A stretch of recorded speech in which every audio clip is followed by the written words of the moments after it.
नमस्कार, मैं हूं आर के प्रजापति और आप देख रहे हैं डीपी एजुकेशन अपडेट। आज हम बात करने वाले हैं फिजिक्स से कुछ इम्पोर्टेंट क्वेश्चन जो हमारा यूनिट चैप्टर से है, जो लगभग हर एक एग्ज़ाम में पूछा जाता है यहाँ से क्वेश्चन। तो हम उसमें से ही कुछ क्वेश्चनों को उठाए हैं और आपको रिवाइज़ करवा रहे हैं। मुझे पता है और आशा भी है कि आप सब ये पहले भी पढ़े होंगे, और अगर नहीं भी पढ़े हैं तो हमारे साथ आप बने रहें, अंत तक बने रहें और हम आपको सारा अच्छे से समझाएंगे, कॉन्सेप्ट क्लियर के साथ है। चलिए फर्स्ट क्वेश्चन से हम चलते हैं।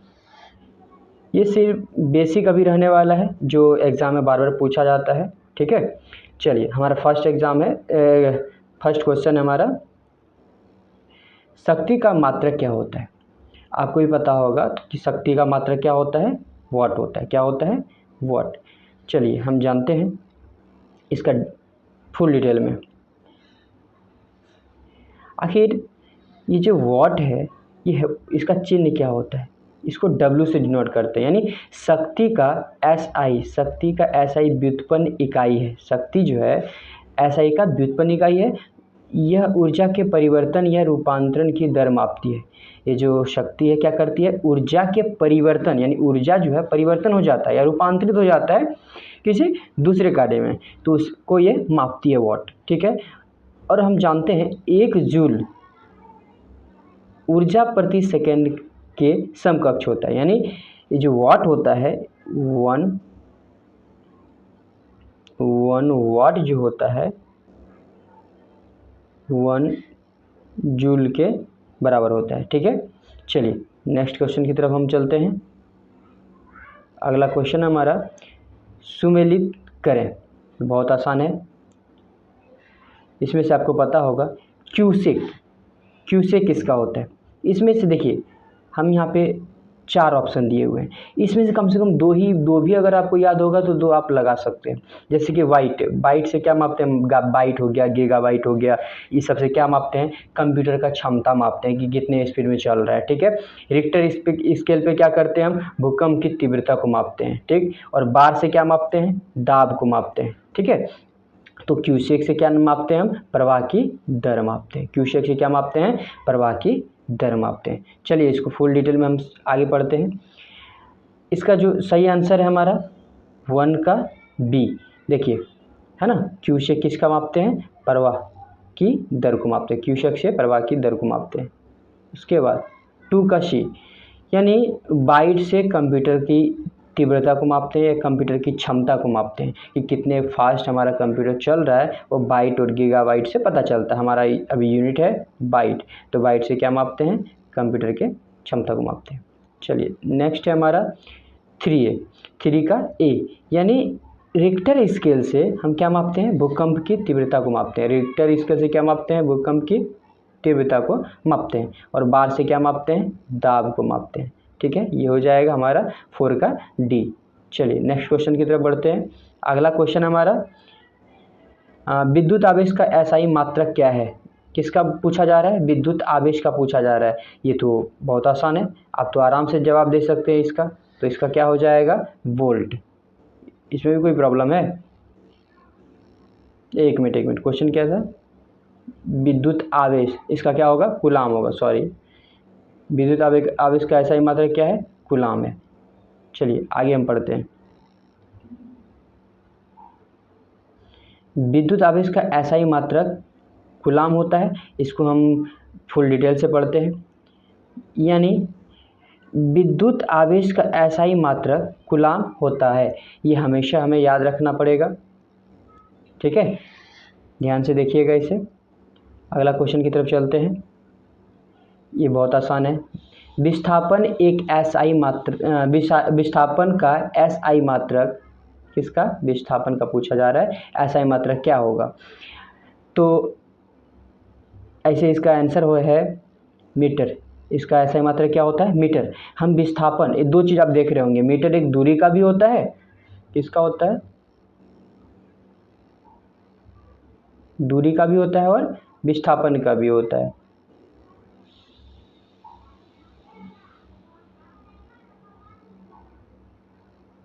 ठीक है, ये दोनों में अंतर बताते हैं आपको। ये जो दूरी है ना, हम कैसे भी जाएंगे, कहीं भी जा रहे हैं, तो ये क्या कहलाएगा, ये सारा जो डिस्टेंस, हम जितना डिस्टेंस कवर किए हैं, इसको क्या कहेंगे, हम दूरी कहेंगे। क्या कहेंगे, इसको दूरी बोलेंगे। जबकि विस्थापन क्या होता है, मान के चलिए हम एक जगह से यहाँ चलना स्टार्ट किए, फिर यहाँ आ गए, फिर यहाँ आ गए, फिर यहाँ आ गए, तो विस्थापन क्या हुआ, क्या ये कवर किया हुआ दूरी विस्थापन है? नहीं, बिल्कुल नहीं। ये क्या होता है ना, डायरेक्ट एकदम शॉर्टकट में, अगर देहाती भाषा में बात करें तो खट्टा-खट्टी, यानी शॉर्टकट दूरी को क्या बोलते हैं, विस्थापन बोलते हैं। शॉर्टकट दूरी को क्या बोलते हैं, विस्थापन। तो यहाँ से यहाँ का शॉर्टकट दूरी ये हो गया, ठीक है, ये हो गया शॉर्टकट दूरी, इसको हम विस्थापन बोलेंगे। तो विस्थापन का ऐसा ही मात्रक, लेकिन ये तो माप तो रहे हैं, इसको दूरी को ही माप रहे हैं ना, चाहे शॉर्टकट हो या लॉन्ग हो, माप रहे हैं दूरी को। और दूरी का ऐसा ही मात्रक क्या होता है, मीटर होता है। तो हमारा फर्स्ट आंसर क्या हो गया, मीटर। चलिए नेक्स्ट क्वेश्चन की तरफ बढ़ते हैं। इसी को यहाँ डिस्क्राइब किया हुआ है। ये विस्थापन का एसआई मात्रक मीटर होता है, विस्थापन का एसआई, आवेश का एसआई मात्रक मीटर होता है, ठीक है। चलिए आगे, अगला क्वेश्चन हमारा, निम्नलिखित में से किन भौतिक मात्राओं की इकाई एक समान है। आपको यह ध्यान से देखना पड़ेगा, भौतिक मात्राओं की इकाई एक समान है। एक समान किसका होता है, सारा ऑप्शन को ध्यान से देखिए। पहले फर्स्ट है हमारा कार्य और ऊर्जा, सेकंड है बल और दाब, थर्ड है बल और आवेग, फोर्थ है बल और कार्य। तो हमारा सही आंसर क्या हो जाएगा, कार्य और ऊर्जा। कार्य और ऊर्जा का ऐसा ही मात्रा क्या होता है, जूल होता है दोनों का, ठीक है। यानी यहाँ पे निम्नलिखित में से किन भौतिक मात्राओं की इकाई समान होती है, तो ये कार्य का हो गया और ऊर्जा का हो गया। हमारा फर्स्ट आंसर सही है, कार्य और ऊर्जा का ऐसा ही मात्रक समान होता है, ठीक है। चलिए नेक्स्ट क्वेश्चन की तरफ बढ़ते हैं हम। आगे क्वेश्चन हमारा, प्रकाश वर्ष निम्नलिखित में से किसकी इकाई है। ये तो बहुत ही आसान क्वेश्चन है। मान के चलिए दो, यहाँ से ये हमारा अर्थ है, ठीक है, यहाँ से कोई बहुत दूर, यानी सन का डिस्टेंस मापेंगे तो कैसे, ऐसे इसका यूनिट है प्रकाश वर्ष, ये लाइट ईयर है, इसका यूनिट है लाइट ईयर, लेकिन माप किसको रहे हैं, डिस्टेंस को, दूरी को माप रहे हैं। तो यहाँ क्या कह रहा है क्वेश्चन, प्रकाश वर्ष किसकी इकाई है, तो ये दूरी की इकाई है। प्रकाश वर्ष किसकी इकाई है, दूरी की इकाई है।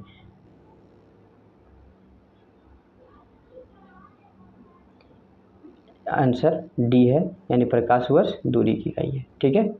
अगला क्वेश्चन चलते हैं हम लोग।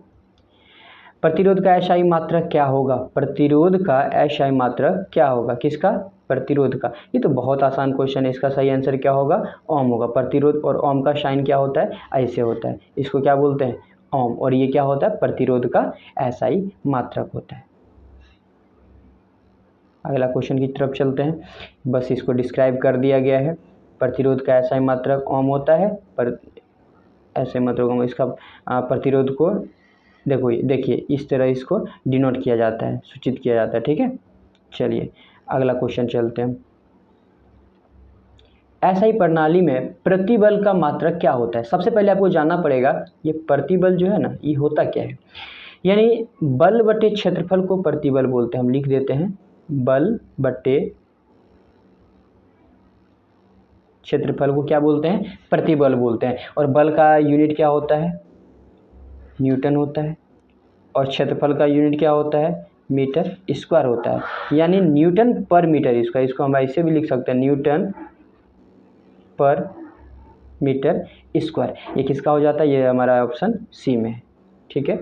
चलिए इसमें लिखा गया है, ऐसा ही प्रणाली में प्रतिबल का ऐसा ही मात्रक होता है न्यूटन पर मीटर स्क्वायर, ठीक है। प्रतिबल को न्यूटन बाय मीटर स्क्वायर भी लिख सकते हैं, ठीक है। चलिए अगला क्वेश्चन है, विद्युत धारा का ऐसा ही मात्रक क्या है, किसका, विद्युत धारा का पूछा जा रहा है। विद्युत धारा का तो ऐसा ही मात्रक क्या हो जाएगा, चलिए आप इसको बताइए फटाक से। अभी हम नहीं बताएंगे, आपको जवाब देना है इसका। क्या होगा विद्युत धारा का ऐसा ही मात्रक,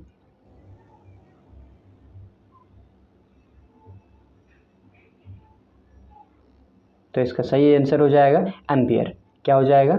एम्पियर हमारा फर्स्ट आंसर। यानी विद्युत धारा का ऐसा ही मात्रक एम्पियर होता है। विद्युत धारा का ऐसा ही मात्रक क्या होता है? एम्पियर होता है। ठीक है, नेक्स्ट क्वेश्चन की तरफ चलते हैं। शक्ति का एसआई यानी शक्ति के एसआई इकाई या इकाई को क्या कहा जाता है? शक्ति का पूछा जा रहा है, तो शक्ति को कैसे मापते हैं? वाट में मापते हैं, वाट। यानी नहीं देखते हैं कहीं पे हॉर्स पावर भी लिखते हैं, कहीं पे वाट भी लिखते हैं, वाट भी लिखते हैं। ठीक है, जैसे हमारे घर में जो बल्ब वगैरह जलता है वो वाट में मापा जाता है, वो भी क्या है? शक्ति का इकाई है। ठीक है, इसको डिस्क्राइब कर देते हैं हम। वाट शक्ति की इकाई वाट होता है, इसे W से सूचित किया जाता है। इसको कैसे सूचित करते हैं? W से सूचित करते हैं। ठीक है, चलिए हमारा 11वां क्वेश्चन है, दबाव की ऐसा इकाई क्या होती है? दबाव क्या होता है? सबसे पहले आपको समझना पड़ेगा, दाब और दबाव में कोई अंतर नहीं है। चाहे आप दाब लिखिए या आप दबाव लिखिए,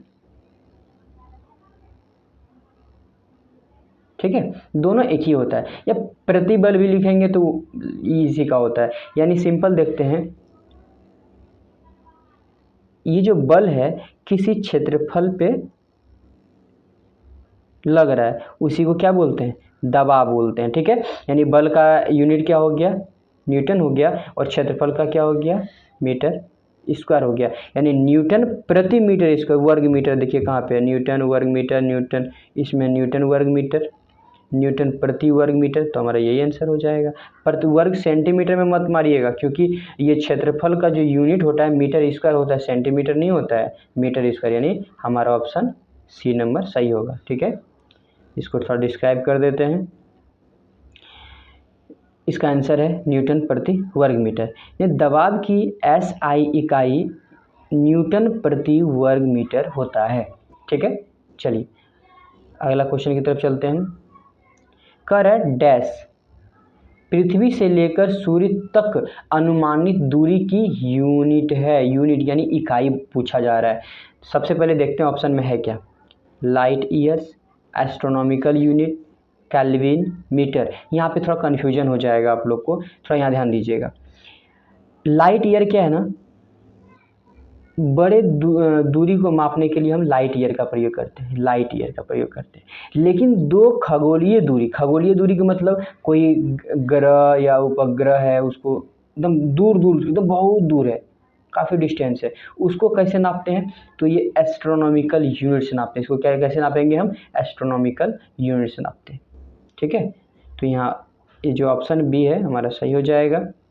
चलते हैं, इसका आंसर क्या है? Option B, astronomical unit. चलिए, एस्ट्रोनॉमिकल यूनिट पृथ्वी से लेकर सूर्य तक अनुमानित दूरी की लंबाई की यूनिट है।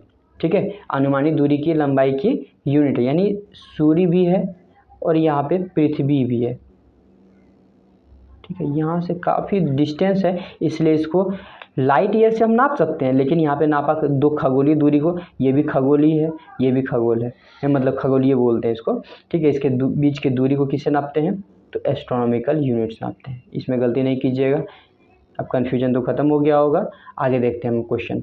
बल की एसआई यूनिट क्या है? ये तो बार बार हम इसको बता रहे हैं, बल का एसआई यूनिट क्या होता है? न्यूटन होता है। बल का SI unit Newton, option D. चलिए, न्यूटन हो गया इसका आंसर। बल की एसआई यूनिट न्यूटन है, इसे एन से सूचित किया जाता है। एन कैसे लिखते हैं? ये कैपिटल एन से सूचित किया जाता है, ध्यान रहे। न्यूटन को किससे सूचित किया जाता है? कैपिटल एन से सूचित किया जाता है। चलिए नेक्स्ट क्वेश्चन की तरफ बढ़ते हैं हम लोग। इसमें देखिए, न्यूटन मीटर, ये 2 नहीं है, स्क्वायर है। ठीक है, ये स्क्वायर है, टाइपिंग मिस्टेक होता है, ये इनवर्स 2 है। यानी newton metre square KG inverse 2, यानी इसको हम एक तरह से लिख सकते हैं न्यूटन मीटर स्क्वायर पर केजी स्क्वायर। ठीक है, यानी पर केजी स्क्वायर को हम साथ में लिखेंगे तो इन्वर्स में चला जाता है। ये किसकी इकाई है? आपको पता होगा ये किसकी इकाई है? दबाव का है कि संवेग का? दबाव का है, संवेग का है, गुरुत्वाकर्षण के कारण हुआ त्वरण का है, या गुरुत्वाकर्षण सार्वभौमिक नियतांक का है? तो इसका आपको जवाब देना है फटाक से। चलिए तब तक हम डिस्क्राइब कर देते हैं इसको। ठीक है, तो हमारा इसमें आंसर है गुरुत्वाकर्षण सार्वभौमिक नियतांक, ठीक है। यानी गुरुत्वाकर्षण सार्वभौमिक नियतांक यानी न्यूटन मीटर स्क्वायर पर केजी स्क्वायर गुरुत्वाकर्षण के सार्वभौमिक नियतांक का इकाई है, ठीक है। इसका है गुरुत्वाकर्षण के सार्वभौमिक नियतांक का इकाई है, ठीक है। चलिए अगला क्वेश्चन की तरफ बढ़ते हैं हम। प्रतिरोधकता की एसआई मात्रक क्या है? किसका? अब प्रतिरोधकता का बात किया जा रहा है, तो प्रतिरोधकता का क्या होता है आपको जवाब देना है।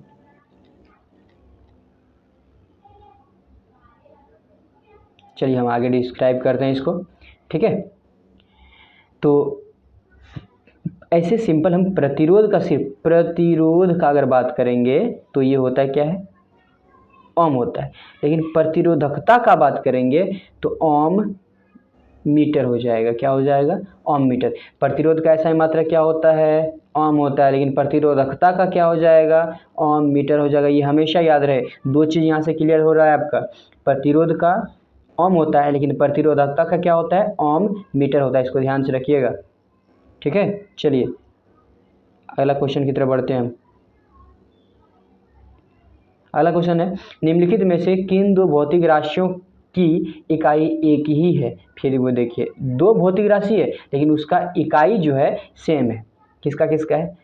क्या बल और दाब का है, बल और उत्प्रेक्ष बल का है, बल और गति का है, और बल और चाल का है। किसका है?